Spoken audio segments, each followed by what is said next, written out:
Hello, everybody. Hello, everybody. Reed here. We have another presentation. This one is on narcissistic personality disorder. Man, you're going to understand how these sick people operate. I'm going to teach you everything about these sick people. That's right. And before we start, please share a like and or subscribe. Um, and I'm going to go through my channel real quick just to show you some of the interesting things I have on this channel.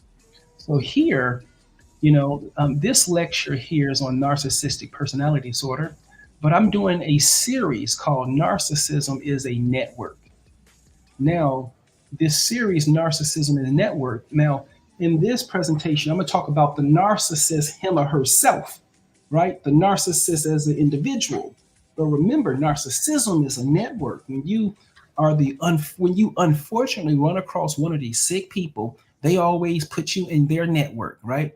They have people always spying on you, telling on you, looking at you, and things like that. So the series on narcissism as a network is to show you how all the sick people around you, simply these sickos work together. The sick people work together all the time. We went through the diagnosis of borderline personality disorder, which is a different type of personality disorder. And so we also have educational things such as explanation for the medications and the receptors and things like that. So, like, share, and subscribe my channel if you're interested, and learn more about narcissism, narcissistic personality disorders, narcissistic cults, and things like that, narcissistic groups. I mean, everything. I'm not sure if there's anything more important for you to understand than to understand how sick narcissists are, right? If you don't know how to identify these sick people, if you don't have a team ready to watch your back, if you don't have a way to respond or react to these sick people, they lurk in the corner behind your backs, and they always look for an opportunity to target you. I mean, target you all the time. I think that's what narcissists do, right? So let me go through let me go to the DSM diagnosis of narcissism.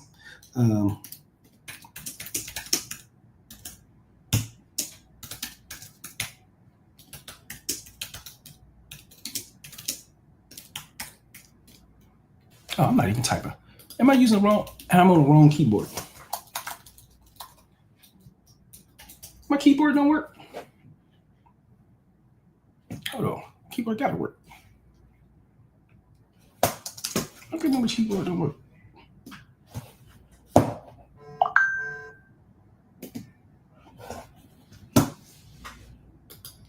It was working before, wasn't it?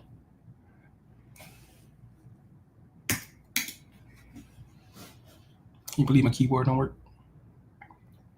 How do I fix my keyboard? Maybe it needs to be plugged in. Ooh, hold on one second.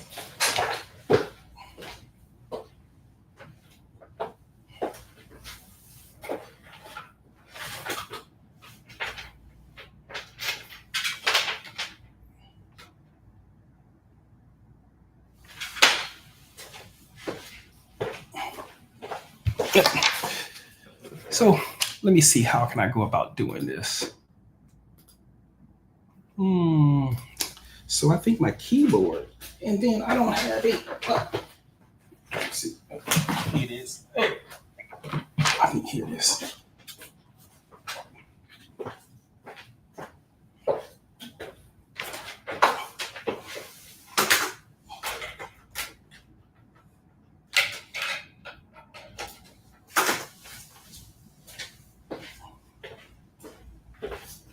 Okay.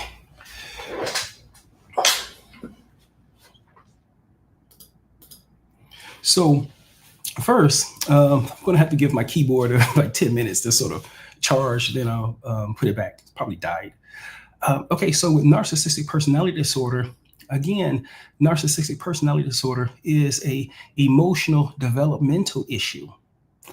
How is it an emotional developmental issue? Just look at the ego, and let's look at how the ego is formed. First, when you're born into this world, everything is new, right? You need to be able to index things and put things in categories. You need to have labels for things, right?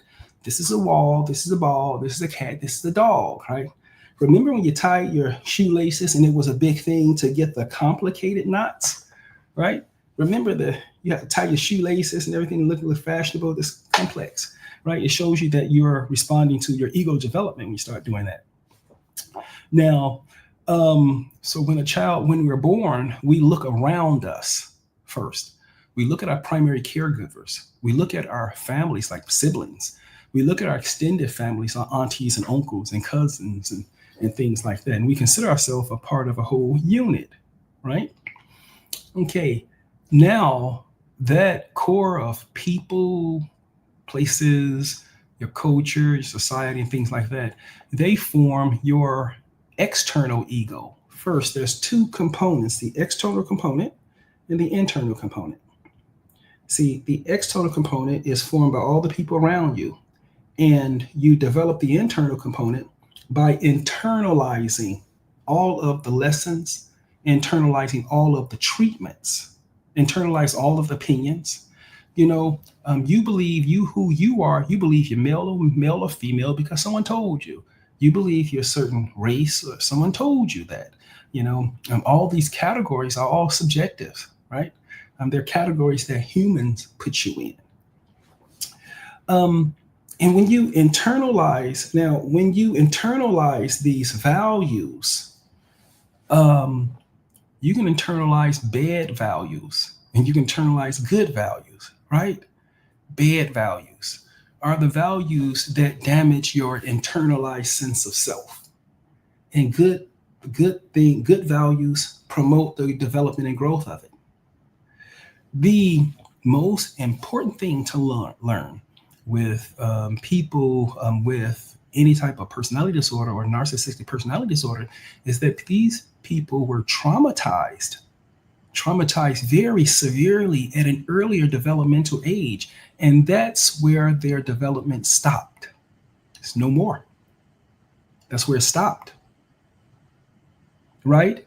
So if a person experienced forms of abuse, neglect, or things like that, any type of physiological, psychological, emotional abuse or threat, then can you search for what? Can you search for narcissistic personality disorder for me for the DSM-4? Yeah, the DSM-5. Yeah, narcissistic personality disorder in a DSM-5. I want the criteria, right? Okay. Now, if personality disorder, yep, and then put DSM-5. Yeah, right here. Yep, DSM-5. Okay, great. Thanks, buddy. So again, the external one is present, right? And it has you internalize the values. Now, your ego, if the people around you have issues, whatever those behaviors are, they sort of become normalized when that's the only thing you know, right? And if you incorporate any of those bad traits, you believe that, right? So if you're around people around you who constantly, this is what narcissists do. They always have to talk about you, and they always have to get everybody around you talking about you. Why? Because this targets the victim. The victim never knows what's going on because the narcissist goes around to each one of them, right? And the narcissist is trying to harm someone's internalized sense of self.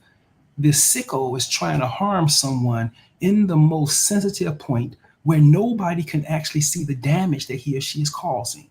You see how sick that is? You want to hurt someone to the core with everything they have by targeting them and in targeting a part of their ego, where if you were to successfully damage, no one could see. There's no way to document the damage that they're doing. So when them narcs start talking about you or talking about other people to you, It's so important that you understand what you're participating in. I mean, you're participating in something that's evil. And only sick people do this, right? Why are narcissists able to do such horrendous things to people and then come back smiling with the cheesy smile? You know, the cheesy smile they all have, the cheesy smile they have, right? These people are sick. So, and the damage, the need to harm people and damage is compulsive. So throughout the years, you constantly see them doing the same thing, and they don't stop until the cost of it is shifted onto them. Right? They don't stop until the cost is shifted onto them, and their main goal is to destroy your internalized sense of self. Right? Now, once they destroy your internalized sense of self, then you're completely dependent upon your external ego for maintaining all of your emotional stability. So if the people around you are happy with you, you feel happy. If the people around you are angry at you, you feel discomfort. If they reject you, you feel discomfort. That's exactly what the narcissists want to do. The goal of all the narcissist behavior is to alienate you from everyone else. That's why they go to everyone around you. And you see how sick that is? And then imagine adults behaving like this, right? Imagine adults in the workplace behaving like this. You can imagine what impact this has on the workplace. It's awful. So we're going to look into some of the DSM-4 criteria for narcissism. And the goal is to destroy the internalized ego, internalized sense of self, so that you're 100% reliant upon them. Right? Part of the alienation, the reason why the narc goes to everyone around you. I mean, the people closest, if you draw the boundaries so they can't get you close, if they can't too close to you, then they have to target you by spreading rumors or a process called reputation destruction. Or they try to interfere with your relationship between the people you work with or with people, your friends or environment. Any type of environment you're in, they want to destroy the connections between you and the people. That's why they go to the people around you and act as if, this is my friend, I'm concerned, here's how things going. This is what the person is doing. You know, they always have to act like they're closer to you than they really are, because otherwise there's not going to get anybody else to believe how sick they are. And really, it's more like pathological jealousy when they start targeting victims or anything else. And most of the things you see these sick people doing is projection. They are dealing, because they were traumatized at such an early age, they are not able to suppress all of the bad traits that they've incorporated, right? They can't tolerate how they treat people, but it's unconscious, right? All of this stuff is repressed. Then when they see someone who they want to destroy, they project it out onto that person. And the first thing they have to do is say that person is crazy. They have to say the person is crazy because they want to change your perception of the person. They want to control how you view the person. They don't want you to develop a separate, independent relationship with the person and come up with your own independent viewpoint of the person. They want to control your mind, right? That's what these sick people do. And they do it in privacy. And when you watch these sick people, you can't believe how many people they contact. If you don't believe they're contacting your family, extended family, friends, extended friends, oh man, this is, they contact everybody because they want to go to each person to change their opinion about you. When they get a certain mass of people whose opinions are changed, then they sort of use them to target you. So this is the behavior of the narc, and all of this is dependent upon you being reliant on your external ego. So if you are an extrovert, or if you are a person who likes to meet with people and gather in groups and stuff like that, this can be very traumatic. and it can be very devastating to get alienated from groups or people who you work with, or people in your family or your friends and stuff like that. And this is traumatic for the majority of people who suffer this type of psychological and emotional abuse, but that's the goal for the narcissist, right? That's the goal. So they destroy your internal sense of self by constantly lying on you, spreading rumors about you. Always have to have you in your mouth, right? And then they alienate you by severing all your relationships with other people, by going to everyone, right? By going to everyone. So, and when people start avoiding you because of the rumors or this or that, then they've effectively alienated you.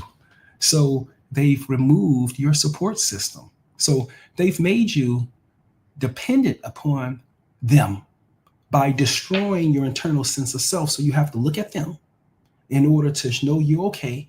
And then they destroy all the other relationships around you so that you only have them to look at. Oh, these people are sick. And all the time they give me that cheesy smile. They're hoping to ensnare you in this trap. And when you become ensnared in that trap, when you become under the control or the influence of the narcissist, then that's when they escalate in their cruelty and their pain. And they escalate when they sense that when you call out in pain, hey, this person is doing that to me, that person is doing this to me, all the other people look around, oh no, and ignore it. When that happens, you have a real problem. You have to contact your attorney and law enforcement right away, right? There's a vulnerability with these sick people. They believe you're stupid. So I always suggest document everything. With narcissists, they're recording you. How many narcissists can you imagine how many narcissists have recorded you secretly, even at work and things like that? They are recording you so they can always find something to say about you, to devalue you or discredit you.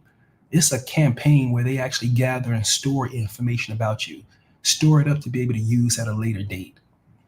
So never break any laws and never break any privacy, but you better be recording. And recording narcissists is probably the best thing you can do, because their behaviors, you can see them when they do. See, first of all, they like privacy, you alone. So when they do the behaviors, there's no third party observing. So make sure you having a friend look at your back.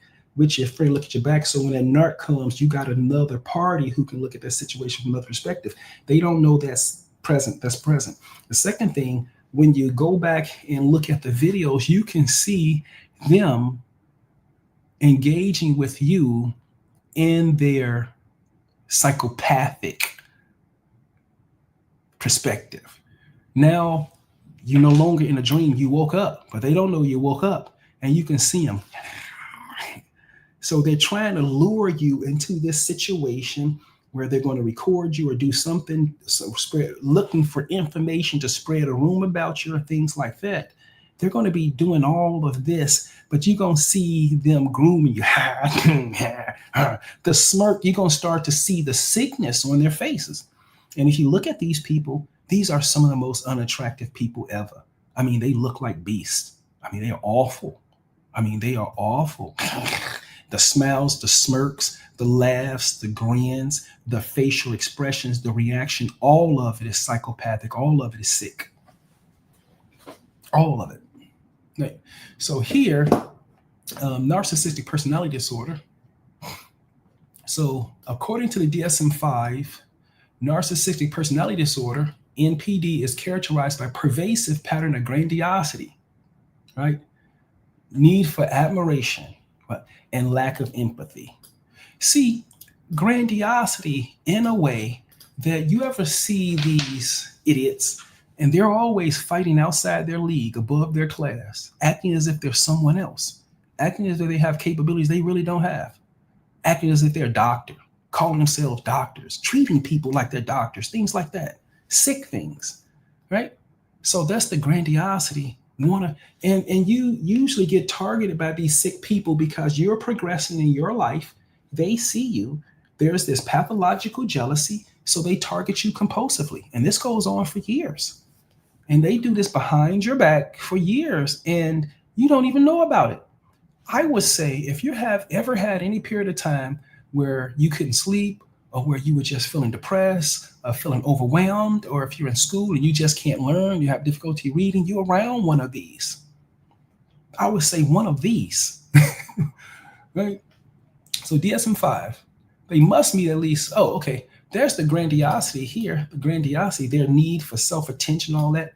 Okay, need for admiration. When you come around with your glow, it puts a shine, it puts them in the shadow. They don't like that. So they attack you just because you're excelling, you're exceeding. They attack you just because you're nice. They attack you just because you have empathy, right? Because no matter what you do, if you come in their environment, if you outshine them in any way, they're going to be in the background talking about you. They're going to be in the background wherever you work. They're going to actually go to everybody you work with and talk about you to them, right? Because there's this need, they have the need for admiration and stuff like that. But when you come around, you shine. You should. These people can't do anything, right? I mean, what do they actually do? They don't actually produce. They don't do anything, right? Lack of empathy. I mean, lack of empathy means that there is no way. It's impossible for them to see anything from your perspective. Their ego is not built that way. Look at this. Remember, okay, two components to that ego. The external component that you're born into this system with, and then you sort of start integrating all these to develop your internal sense of self, right? This internal sense of self allows you to look out into their world, to these other people, and look at things from their perspective, right? It allows you to look at the person in front of you, and it allows you to say, okay, let me look at it from your perspective. You mean I did this to you? I'm sorry, I didn't realize I was doing that. I thought I was doing this. That's empathy. When you can look at the situation or the environment from another person's perspective, right? But these people, because they only have the external ego and the internal has been destroyed or severely impaired or warped, or they incorporated just the sicko ego, just all the bad elements. If you only have the external component, then it's impossible for them to entertain anything that doesn't have to do with themselves. So when they do something to you, they're like, what did I do? I didn't do that. Oh, no, I didn't do it. I didn't do that. You catch them in a lie. Oh, I didn't do that. Right? No matter what. And then when you catch them, they default to victim mode. The narc is always the victim. The narc is always the one, oh, they did this to me. Look at this. They did this to me. They did this to me. And if you're a real victim, I suggest you remain silent. The only way to deal with a narcissist is through no contact. Don't talk to them. Don't look at them. Don't respond. Don't react. Don't do nothing. Stay completely separate. Look at that sicko and look at his or her world. And you just stare at it and just say, hey, they sick. There's sickness in there. Now, when they come back, it's going to be a lot of things that devalue you, but you know that. And when they spread rumors about you, when you see who it is, they're part of that network too. Yeah, they're all working together. A bunch of sick people working together, right? So the way you handle this is no contact, right? Now, if you don't have any contact with any of those sick people, here's what's going to happen. The rumors are going to build up with, you're going to have, if you don't merge the two systems, you and the narc have to always stay no contact with the narc. If you are like, my fists are on the same screen. If you're in the same room with a narc without your backup or recording, you messed up. So you should be here, out of sight, out of mind. You should never be in the reality of the narc unless you're recording, right? And if you can't record, you shouldn't be with them, right? If you can't record your interactions, you shouldn't be in a situation where you cannot record, right? You shouldn't be with them. And so when you come in that presence, then you have a copy. And when I deal with narcs, I always have a copy, right? Because I want to be able to clearly demonstrate what exactly happened with this sick person, right? So if you are going, if they you're going back and forth like this, this is not going to work here. If you go out after them, they do this and you go after them. No, they do this and this, and you just sit there and you just don't react. You just don't react. When you don't react, the content builds up within that group, right? And then the content basically implodes the group, right?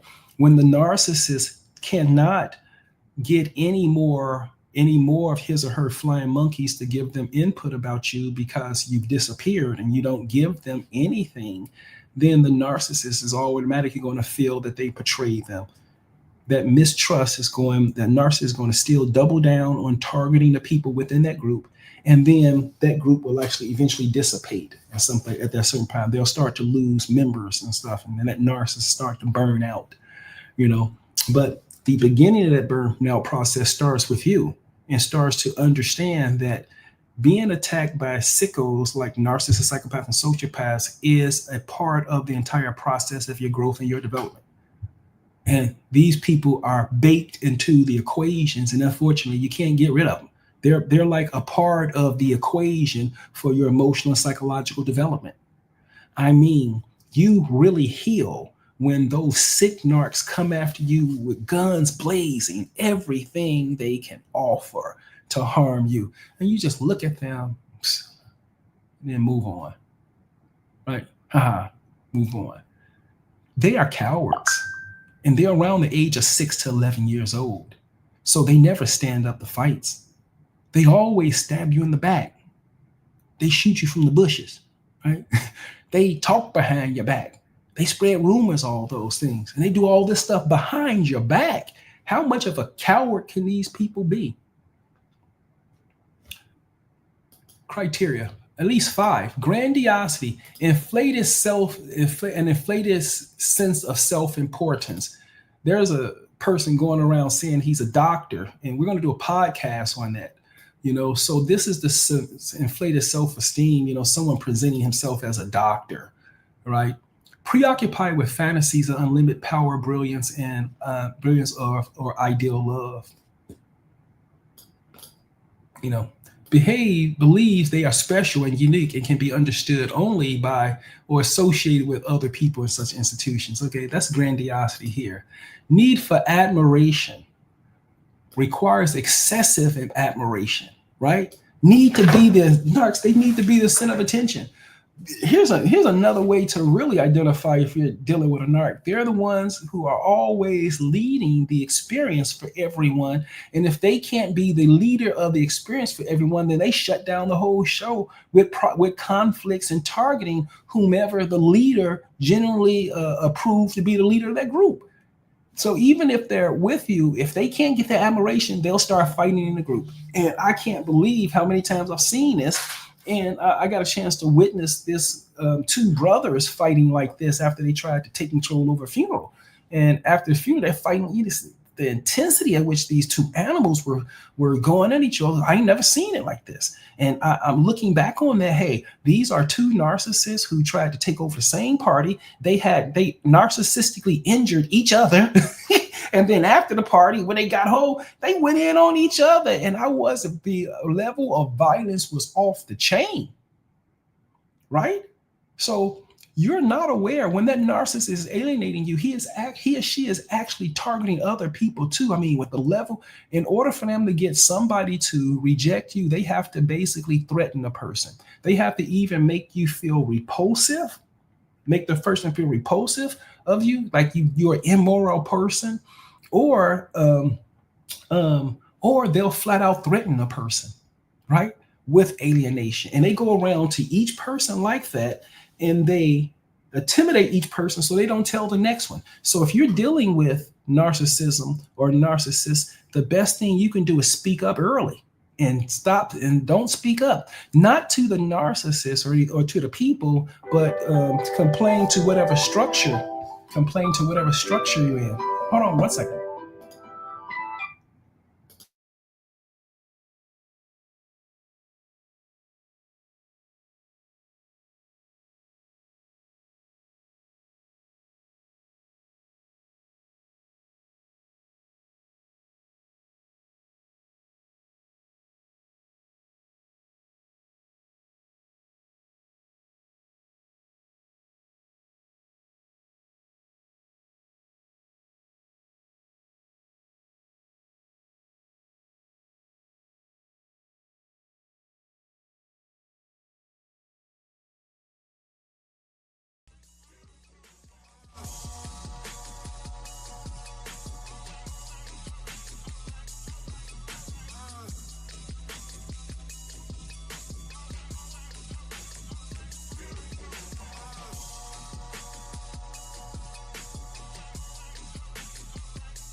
Okay, guys.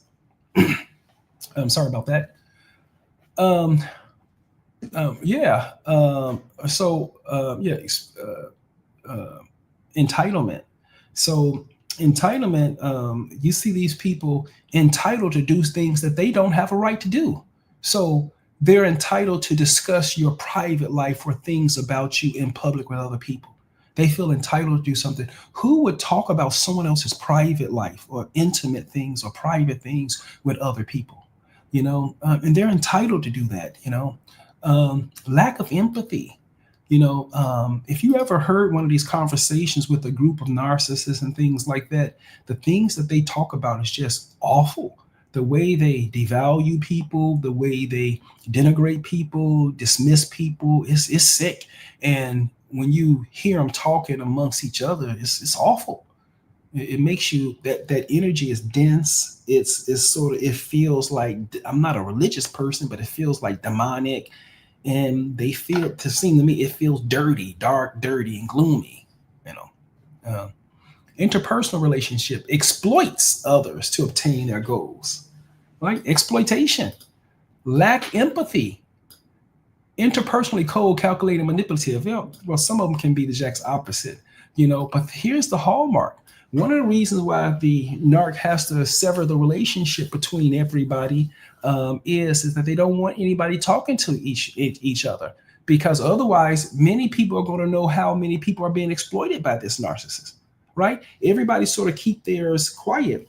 The most effective to do when a narcissist comes to you and starts this exploitation, the first thing, the best thing you can do at the time is bring awareness to it.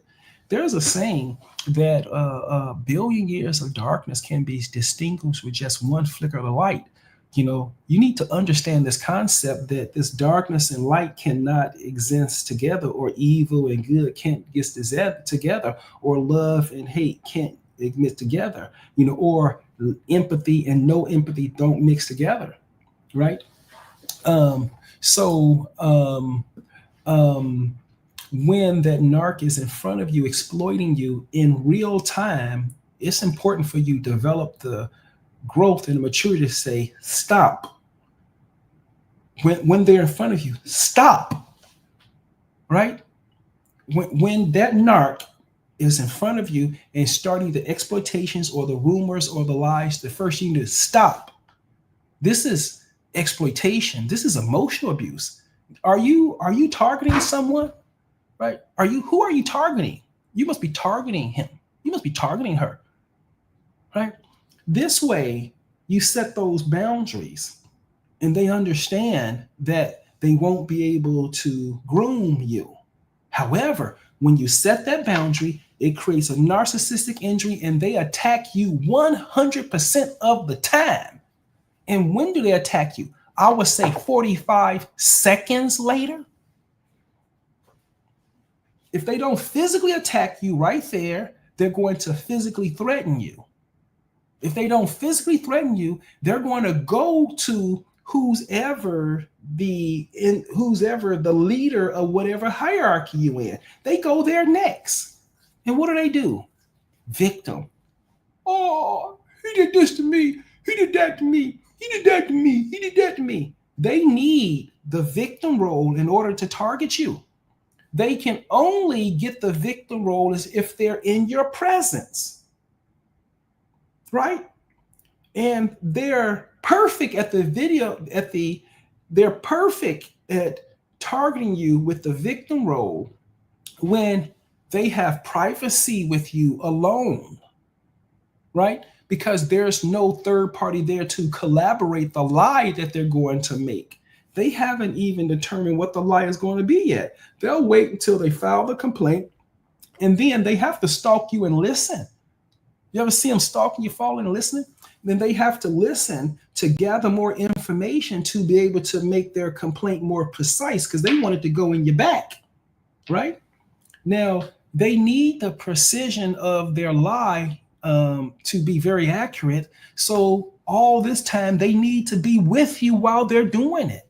So while they're exploiting you, they're grooming you, making you feel like they're friends, this is that. And all this time, they're trying to gather enough information so that when they try to unalive you, it's one blow and they don't have to put up much of a struggle. And this is what the interaction is for. You're interacting with them because you're getting some, you believe you're getting some emotional, psychological partnership or benefit, but they are in it to unalive you, to humiliate you, to exploit you, to remove your internalized sense of self and put you on display in front of everybody. This is sick.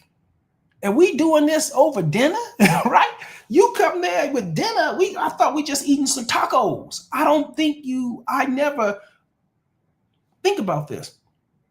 Let's say you're in a relationship with a narcissist, or you're dealing with a narcissist, and you go to a restaurant. You're going for the tacos. They're going there to unalive you. There's two different genders. And how do I don't pick this up? How do I don't get picked this up? You give them the opportunity, they will exploit you. And there's a type of characteristic of this type of sick, disgusting narcissistic exploitation, meaning it's compulsive, stable, and never ending. Never ending. They come back and constantly do that. And it's interesting, just watch these sick people do this. But it never stops.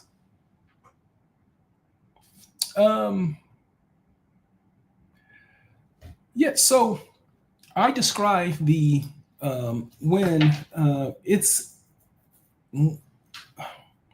I recall going to medical school, and the first party at medical school, all the students were engaging freely, right? But then when the narcissistic students started to create their groups and things like that, then it seems like the whole class became in tribes and things like that, in clusters, and that interfered with everyone's functioning, and I describe narcissists at work and narcissists at school and things like that, and narcissists in your family or in your community as creating a type of, remember those wagons that would be pulled by horses, the big wheel wagon? It was one circle in the middle, and then all the spokes went out to each individual side. Well, this type of structure, that's what the narcissist's goal for whatever environment you are in. So whatever environment you are in, they make themselves the center of communications with each person, and then they sever the relationships between different people by rumor spreading, splitting, triangulating, devaluing, and things like that. And so when the narcissist sort of begin to influence the environment, everyone communicates with the narcissist, and the narcissist is the only one that has the majority of the information about what's going on. And then everybody needs to go to the narcissist to get some information. So you see the narcissist start serving as the primary communication system. Everything, all the information passes through the narcissist, through these flying monkeys that's passing him or her information. When you see that, it's tough. When you see that, you're surrounded by these sickos. Emotional regulated, easily frustrated and enraged by criticism or setback. Difficulty regulating emotions and often show extreme emotions. Yeah. Set a boundary with a narcissist. They act like a child acting in a tantrum, and that's called a narcissistic injury. Let's see. We're at the 39 minute mark now. Okay. So let me see here. Let me see if I can take some questions. I think I hit it for now. Hey, iHash, how's it going? Thanks, buddy, for the question. Can a narcissist ever change, or is it treatment impossible? The goal is to build the internalized sense of self so they have more of an internalized representation of themselves.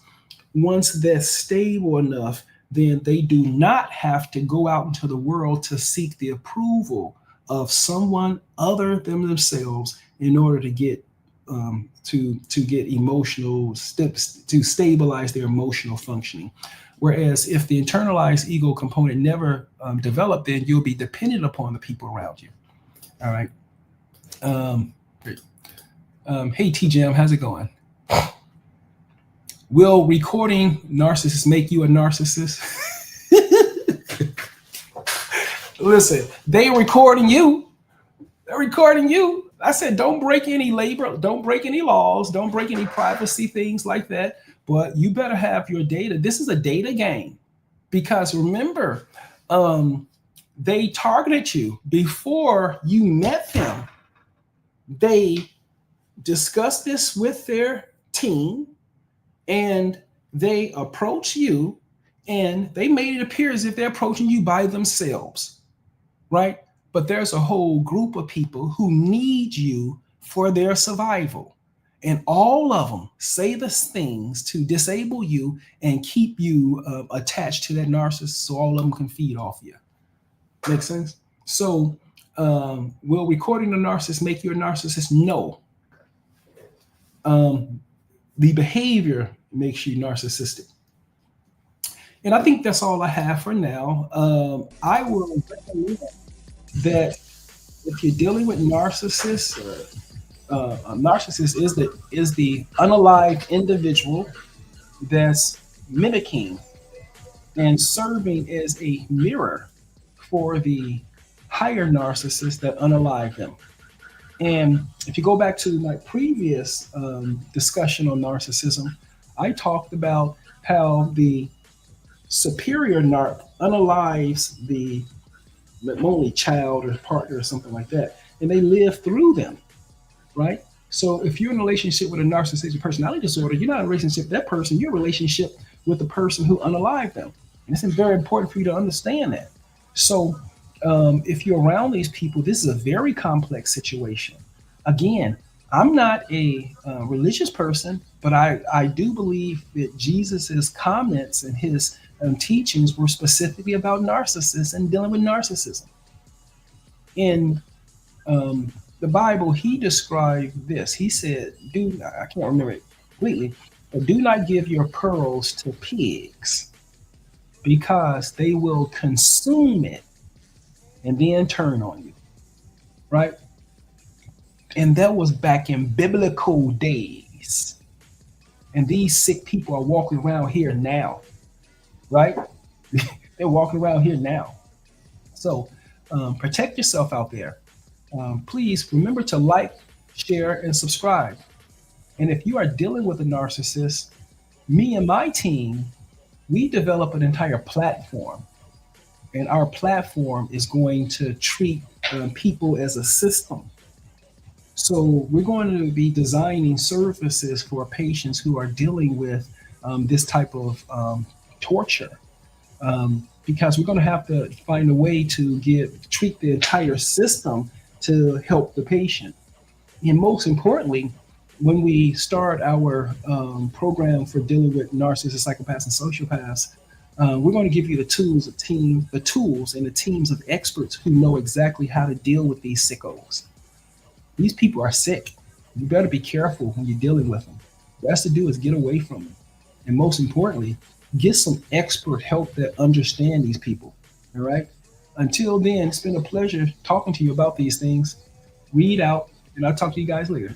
Take care, guys. And remember, stay away from the narc. Run like hell. Ciao.